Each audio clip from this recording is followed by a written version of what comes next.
Best mail day ever. Got my Earthbox Root and Veggies for my new roses from Heirloom roses that I've never bought before, but I'm super excited. It's mid 60s. We're in Florida, which is weird this time of the year. Usually it's warmer, but that's fine. I'm gonna start opening everything up. We have puppies. We have roses. We have earth boxes. We have black gold. We have perlite. We have a space cleared for them. Let's go outside, boys. Come on, Wally. You gonna come out? All right, so before I do the unboxing portion, I thought I would just make sure I had all my supplies together. So I've got some fresh perlite, some black gold, lots of black gold, my new Earthbox Root and Veggies, some Heirloom roses, which I'm really excited about. This is where, for now, just temporarily, I'm going to put the roses because this is a new white fence that our neighbors got put in it, and it reflects so much light. But also, that way is east and that way is south. And I'm hoping, like, it's 3 o'clock now. This area just started to get some shade. I think if I move the grill, it'll get a little bit more sun. If you guys saw my last garden tour, this looked totally different. I pretty much just condensed all of my GreenStalks and planters. Dropped a new, what is it, like 18 by 18 or 24 by 24, whatever, cement square over there, and relocated one of the GreenStalks because, like I said, it's 3 o'clock now, or a little after 3, I think, and this is north, and just, you know, with it being winter, we're just not getting as much, you know, sun as we normally do. And obviously on my line here, I haven't quite made the room for the new roses because I wanted to see how big they were, how healthy they were, because I've never bought roses online before, and I'm a little like, what are we gonna do? But I think this one here that had my Malabar spinach in it, and then this one here with the porterweed, I'm probably gonna be relocating and pulling out. But as much as I want the symmetry, this one never got planted. I was waiting for cooler season, so I've been pulling the dirt out. So I have soil that'll go into the new roses as well. But I think for now, moose! The boys have been digging back here, and they literally dug so much. You can see part of the pipes because puppies. But anyways, that brown city picker back there has cat whiskers that I'm trying to propagate so I can relocate because I want it to be proportionate, and I'm sure it's probably just OCD and nobody will care but me. But my roses are doing really good. If you follow me on Instagram, you saw that I have some gorgeous Mr. Lincolns that have been blooming. Looks like my red intuition in here is getting ready for another one. You know, if you know roses, you see that little growth, the red, that means new growth. My double delight looks awfully straggly, but it's been doing great. I have a beautiful bloom that I picked the other day, so I know it's healthy. So I'm gonna open the roses first because they're living and I think they deserve to be opened. This is how the box was delivered with the open here up, so I'm hoping that this is correct. I have no idea.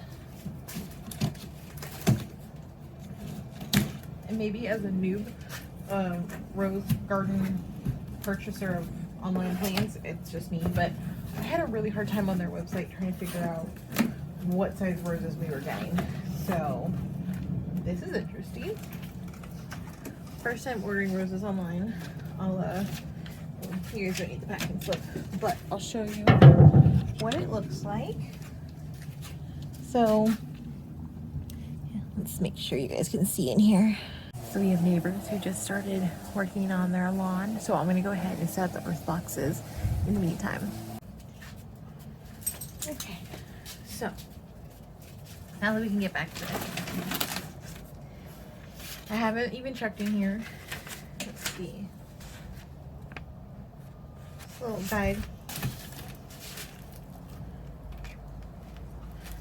Okay, number 1. Our dark desire looks like what that little paper said, they trimmed off the any foliage, but it says it's a dark desire on here. It's hard to see, but it is. I don't know entirely what type pot this is considered to be, but I mean, here's my hand, so not super big. Looks alright. I don't have a lot of experience buying roses online, so I'm not really sure what we're looking for. I want to just pull this out. It has instructions on it. I like that. This is the Joseph's coat, and this is actually a climber that I'm going to end up leaving in this area once everything gets relocated. It looks pretty healthy. Here's our last one. This is the one that I wasn't intending on getting, but it was just so pretty. And it's called the Portlandia. Looks cool online, so I'm really excited about this one.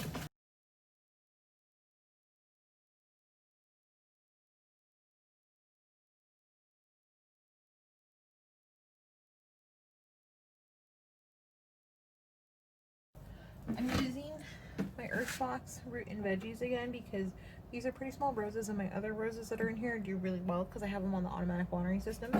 If you're not really familiar with them, the Root and Veggie version is a taller but more square version, and it has pretty deep growing area for them. This is where the automatic watering goes in here, and if you've never set one up, you can set them up whatever way you want. This, you can rotate this piece, you know, whatever way you want, but because I know the fill tube is here,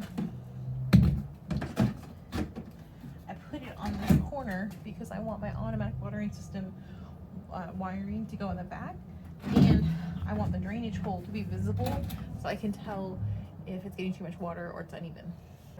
Okay, I'm deviating a little bit from what Earthbox recommends doing for their planters in regards to the way you apply the dolomite and the fertilizer, because you're not really supposed to put fertilizer on roses when you first plant them. I learned the hard way. So this has already, I already know what this dirt is. This is from another city picker that has the potting soil, or the potting mix, excuse me, that is good for the wicking, because these planters are watered from the bottom up, so you need the water to be able to wick. That being said, it's a little dense, and I forgot to add perlite, I think, last time, or it's probably out, which is why I have a new bag for this time. So we're just going to kind of refresh the soil with a few things before we put the roses in. And I just happen to have a big tub that I'm going to be working this into.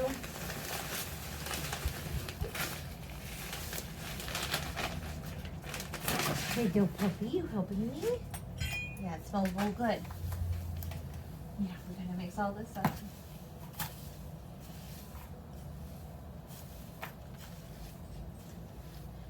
And while we're mixing, I have some random sphagnum moss from an old orchid, and somebody had said online that they're actually really, it's really good to mix some of this in. I don't know if it's true, but we'll find out.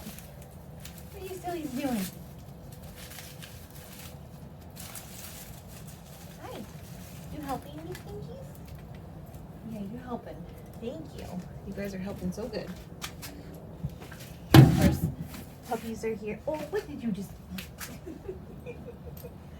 Yeah, thank you for your help. Yeah, you guys help so good. And I haven't mixed all the way to the bottom of the bin yet because it's a really big bin. But also I like having a more hair-light, heavier version of the soil on the bottom, because I feel like it helps with the drainage, especially when you have them on the automatic watering system. They can get a little soggy in there, so I'd rather have more drainage on the bottom anyways. I am going to take, for this whole, I mean, this is a massive container. If you guys have ever seen a spud tub, it's huge. I'm just going to take probably 1 or 2 scoops of dolomite, and they'll get mixed into everything. So when I ordered my earth boxes, I always just order the automatic watering system kit for the appropriate size, just to go along with them. You end up with double the tub, or the tubes, but these can be repurposed for a lot of other things, like the city pickers. You get those at Home Depot. So it's just worth just getting this instead of just buying the part straight out. So fun tip. Okay, now this you're not familiar with the automatic watering system, is just the regular watering tube, and then this is their patented dripper. It actually works really good, and I have modified it to fit city pickers, so if you have those two, I have a whole video on that. So when you're putting your earth boxes together,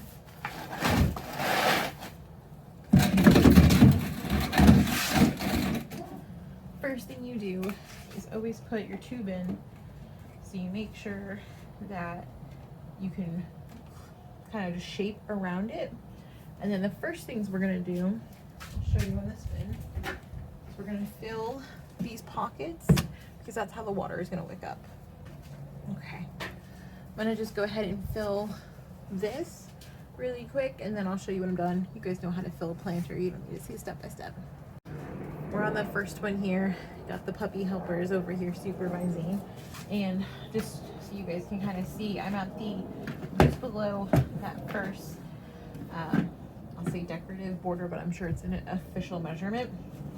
Usually depending on the plant, this is where I like to take the plant and just kind of plop it into place here and see about how high up it is, because one thing that I learned the hard way with roses is, if they're, especially if they're grafted, you don't want to bury the root like you would maybe a tomato or something. So at this point, I can see that we are getting pretty close to the top of the box versus the root area.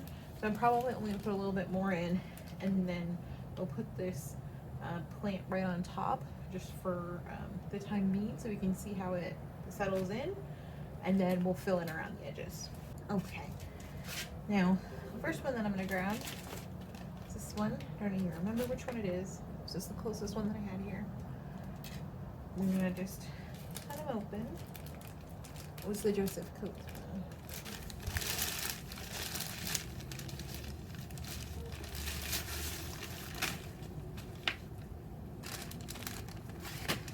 Okay, I think we're at a pretty good height here. I'm pleased with it. So I am going to just try and fill in the edges a little bit with some dirt, just so it has a secure base before I start layering in the rest closer to the plant. I will say, if you've never set up one of these earth boxes or city pickers or any of the varieties, always try and fill in the corner where the fill tube is first, because especially if your soil is dry, that needs to kind of get wet and compact a few times, so you have a really secure fit here. Now at this point, I have a lot more of the corners filled in, and I am really excited. This is going to be the first planter that I've done that I have a lot of black gold or worm castings available, and I get to mix them in. So I don't have a lot of experience doing this, but the internet tells me you can just mix it in and it will act as, you just use it like you would soil, because it's compost. So it's nice rich material. You might see some potato skins and egg shells in here. That is because I didn't sift it first, so if you sifted yours, it would probably not be as chunky as mine, but I don't care, because it's going, like, that stuff is all nutrients for the plant eventually, so I'm not really worried about when it gets broken down. So I have a little bit of an injury on my hands, so that's why I can only put one glove on. I'm going to give this a little wiggle, and then carefully take it.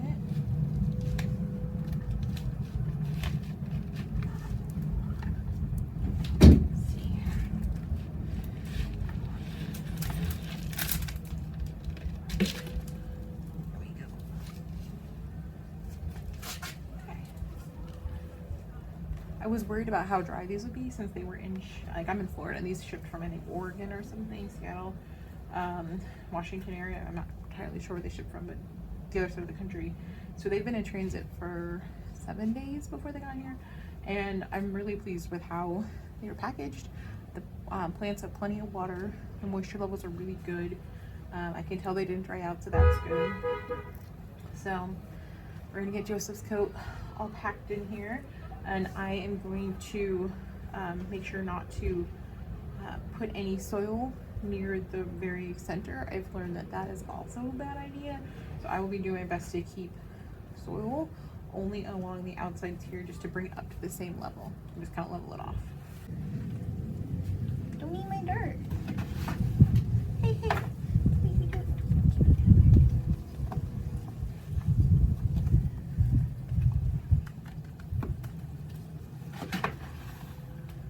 Lucy, what are you eating?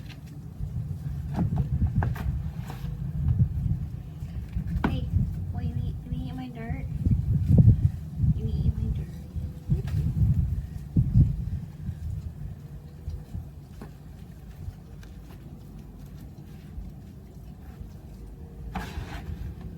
So with some puppy's help, apparently, we got this all planted up. You can pretty much see the ring around the middle where the base plant or the original plant was. I did pack mine up a little bit higher around it. Oh, careful, there's still thorns on there. Yeah, you gotta be careful, big guy. You gotta be careful. Anyways, I packed mine a little bit higher on the edges because I know that the soil is gonna kind of settle a little bit, and I didn't want it to shift too much. I'm not super worried about it. This is nice and secure, like I can shake it and nothing's happening, so that's pretty great.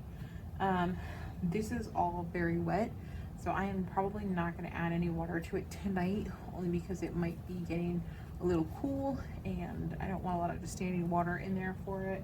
I don't know if it makes a difference or not, but it doesn't seem like a good idea. And like I said, this is already very, very wet. I don't want them to be too wet. So I'm gonna go ahead, push this off to the side, and then just kind of keep going on the next few, and I'll show you guys when I'm done planting all of them. All right, guys, it's about an hour or so later. The puppies and I took our time putting these guys together. Pretty pleased how this turned out. I washed, I hosed down some of the ground here so it's a little cleaner for the dogs and I, but I did not put any water in any of the containers. This one, our Joseph's coat had soil out of actually that city picker there, so it was really, really wet because it was part of the, it's still on the, I don't know if you could tell, but the automatic watering system. It's actually the end of the line. These two got soil that was out of the swimming pool, the kiddie pool that I tried to turn into a planter, but tried to do it in shade and it didn't work out. So these are a little bit drier, but still wet, just not as wet as that.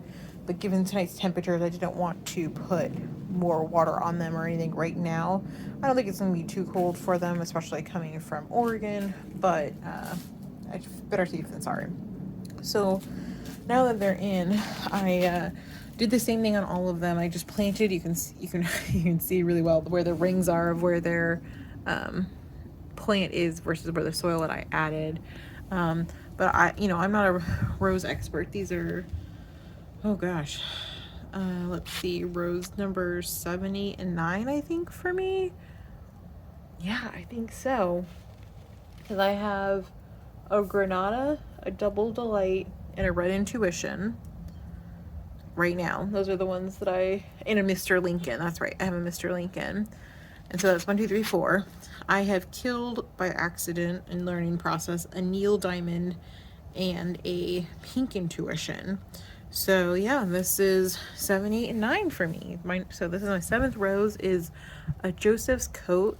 And looking at it, I mean, it looks pretty healthy. I mean, I'm not a pro at looking at like these kind of stripped down roses, because usually when I get my roses from my local nursery, they're, flowering and they're very, they have all their leaves and whatnot on them, but these don't look terrible. So, at least on first glance, they look all right. They all have like a little bit of a kind of, I don't know what this is called, like a dry spot in them. Like this one has one down by the root area. Got a little discoloration here, which I assume is just from foliage being ripped off or whatever. And then this one, so this is the Portlandia here, and lots of nice canes coming out, so that looks pretty healthy. I know it's tallest to shortest. And then this Dark Desire, the one that I really wanted, this was the one that has probably the most like questionable looking health on them. I don't, you know, I think they're okay for now, but we'll keep an eye on it. But it also has the fewest number of canes, so I don't know what that means, other than it just happens to have the fewest number of canes. But you can tell I tried really hard to keep, you know, their soil. You can see this kind of row here of where the edge of the pot size, essentially their pot was, I suppose. And that's it. Boys are here. You guys are ready to come check the roses? Come on out. Hey yo, Wally, Moose. You guys want to see all the? Oh yeah. Oh, we're already looking. Hi Moose. You excited? You're excited about the roses? Yeah. If you guys want to see more Wally and Moose, they have their own Instagram account called Our Fluffy Wally, or at Our Fluffy Wally, and they're very frequently also on my gardening Instagram at Gardening with Alessandra. They're adorable. I love them in my garden, even though I have big holes in my yard. They're the cutest helpers ever. Alright guys, well this is it for day one of these roses. I'll probably have them here a couple days so they get lots and lots of sun, considering they haven't had sun for the last week. And this is going to be a very sunny spot for them. So I'll let them kind of get settled here just for probably, I don't know, a couple of days a week, maybe, we'll see. And then we'll start doing the I don't say the renovation, but the rearranging over here. Right now I'm kind of eyeing switching out this planter and that first blue planter near Moose that currently has spinach in it. I think I'm going to switch those out first, so we'll see. And then Joseph's coat will stay over there, because actually I don't think we got to go over this earlier. Let me see if I can get a good view. Okay, see, this is the big giant long side fence that just got put in. It's so bright during the day, and I'm hoping if I put in a Joseph's coat over here and I can let it kind of grow up and maybe try and get it to go the other way, it'll help counter some of the reflective stuff, because in the summer with the Florida sun it's just so bright. So I'm hoping if I can get a climbing rose, put a little bit of a trellis in, and hope maybe like just, I don't know, have it reduce some of the glare. I don't know. That's what I'm hoping for. Right, Wally? You help me? You're looking for the vision? It's over there. All right, Moose. We all done?